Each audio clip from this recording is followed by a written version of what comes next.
రేవంత్ రెడ్డి గారు దాదాపుగా ఇప్పటికి ఒక 55 సార్లు ఢిల్లీకి పోయినారు. పలు సందర్భాలలో ప్రధానమంత్రిని కలిసారు, కేంద్ర మంత్రులను కలిసారు, ప్రిన్సిపల్ సెక్రటరీలను. తెలంగాణ రాష్ట్రానికి రావాల్సిన నిధుల విషయంలో కానీ, ప్రాజెక్టుల విషయంలో కానీ సమరస్యంగా వెళ్తూ చాలాసార్లు రేవంత్ రెడ్డి గారు అంటారు, రాష్ట్రం అంటే తమ్ముడు చిన్నన్న, కేంద్రం అంటే పెద్దన్న, సోదర బంధం ఉండాలి కేంద్ర రాష్ట్ర సంబంధాల్లో అంటారు. మరి అలాంటి సంబంధము బీసీ బిల్లుకు వచ్చేసరికి ఎందుకు కొరబడింది? ఏమైపోయింది మీ సోదర బంధ సంబంధం? మీరు ఇక్కడ అసెంబ్లీలో పెట్టిన బిల్లు కేంద్ర ప్రభుత్వంకు చేరక ముందుకే చెలో ఢిల్లీ అని చెప్పేసి బీసీల ధర్నా చేశారు. మీరు బీసీ ధర్నా చేయాల్సిన అవసరం ఏమొచ్చింది ఆ సమయానికి?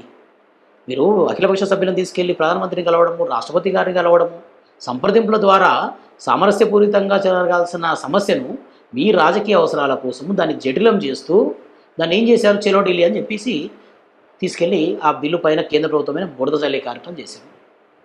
సో మీ రాజకీయ అవసరాల కోసం, మీ పేరు ప్రఖ్యాతుల కోసం బీసీ బిల్లును 2.5 కోట్ల బీసీల నోట్లో మట్టి కొట్టిరు.